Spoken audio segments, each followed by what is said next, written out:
पहले तो आप सब लोग मुझे एक वादा करो, जितने भी लोग यहाँ पर बैठे हैं, कि मैं उस दिन भी अपने वर्कशॉप में बता रहा था कि हमारी टीम के अंदर सिर्फ पैसा नहीं कमाएगा आदमी यार, एक अच्छा इंसान बनेगा। इसकी शपथ लेके जाना आज यहाँ से। पैसा सिर्फ पैसा कमाएंगे इसलिए हमारी टीम में ना आइए यार, क्योंकि आफ्टर ऑल साला जो भी कमाएंगे, जितना भी कमाएंगे, ना किसी का बाप लेके गया है ना किसी का बाप लेके जाएगा, राइट। और 3-4 चीज़ें तय हैं। पहली चीज़ तय है कि हम सब मर जाएंगे, दुनिया की कोई ताकत रोक नहीं सकती।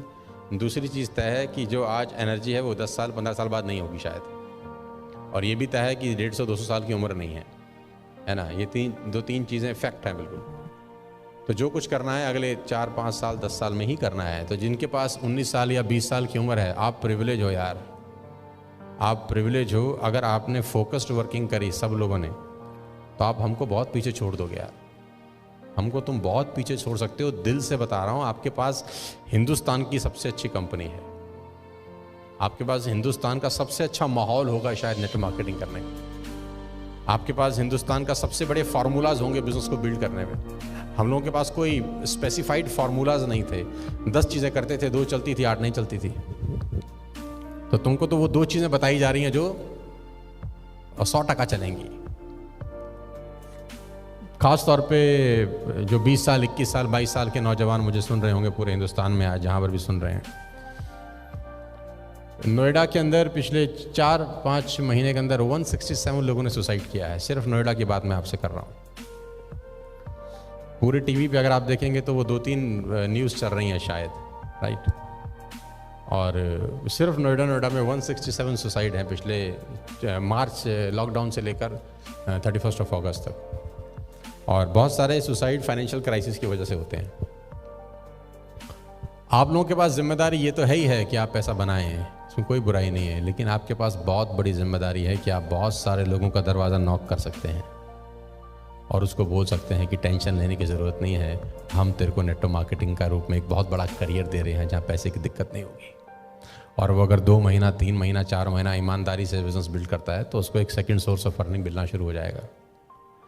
तो you have a big responsibilities on your shoulders. बहुत बड़ी जिम्मेदारी है आपके कंधों के ऊपर। और मैं सुन रहा था, किसी को, मुझे नहीं पता वो किसने बोला था, शायद गौरव ने बोला था कि हम लोग ब्लेस्ड हैं यार, हम लोग ब्लेस्ड हैं कि हमको इतना बड़ा मौका भगवान ने दिया है। आप दिल्ली के सबसे अच्छे प्रॉपर्टी में बैठे हैं, लीला के अंदर, इस उम्र में बैठे हैं। मुझे तो याद नहीं कि हम पहली बार जब 5 स्टार गए तो हमारी क्या उम्र थी। मुझे तो ये भी याद नहीं है कि 5 स्टार में हमने खाना कब खाया था। हम तो वो नॉर्मल ट्रेन में सफ़र कर रही बहुत सारे साल, जिसमें एसी भी नहीं होता था। मतलब एसी तो होता था, हम नहीं बैठते थे। क्यों नहीं बैठते थे? क्योंकि हमको लगता था कि दोनों डब्बे बराबर ही तो पहुंचते हैं, तो पैसा फालतू काहे को लगाएं, है ना। तो जो एसी वाले में बैठता था हम हंसते थे उसके ऊपर, हम बोलते साले तू भी तो बराबर ही पहुंचेगा हमसे, तेरा डब्बा कोई पहले थोड़ी निकल जाएगा। लेकिन ये बात बहुत सालों के बाद पता चली कि एसी में बैठने में और नॉर्मल बैठने में क्या फ़र्क होता है। With all the respect and regard to everybody जो जहाँ जहाँ बैठते हैं, सारा का सारा खेल माहौल का है। जो फर्स्ट क्लास में सफ़र करता है उसके साथ वैसे ही लोग सफ़र करते हैं, जो थर्ड क्लास में सफ़र करता है 99% उसके साथ वैसे ही लोग सफ़र करते हैं, वैसी ही बातें होती हैं।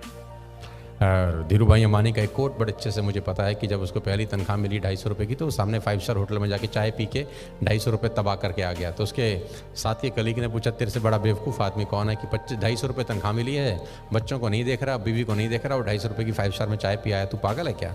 उसने बोला मैं देखना चाहता हूँ कि 250 रुपये की जब चाय पीता हूँ तो मेरे साथ जो 250 रुपये की चाय पीते हैं बातें क्या करते हैं, वो चलते कैसे हैं, क्या क्या सपने हैं उनके।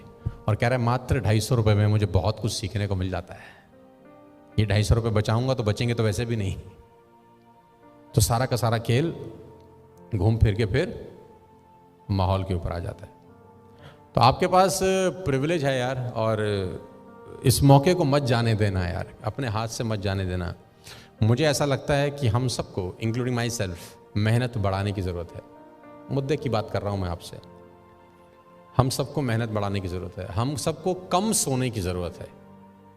24 ही घंटे का मैक्सिमम यूटिलाइजेशन तब हो सकता है जब आप अपने सोने के टाइम्स में कटौती करें। क्योंकि अगर आपने 24 घंटे में 8 घंटा सोया तो 33% ज़िंदगी तो सारा सुप्त अवस्था में निकल जाएगी। और ये कहना बकवास है कि 8 घंटे की नींद जरूरी होती है, ये महा बकवास है। कि 8 घंटे की नींद एक ह्यूमन बॉडी के लिए बहुत ज़रूरी। मैं आपको बताना चाहता हूँ कि जिस टाइम के लिए बॉडी सेट हो जाती है उतने टाइम की नींद उसको ज़रूरत होती है, बस। आवर्स का कोई लेना देना नहीं है। कोई अगर 10 घंटे सोता होगा तो फिर 10 घंटे चाहिए उसको, फिर 8 से भी गुजारा नहीं होता उसका। और अगर आपको 5 घंटे की आदत पड़ जाए तो मैं गारंटी के साथ कह सकता हूं कि आपकी नींद 5 घंटे से ऊपर होगी ही नहीं।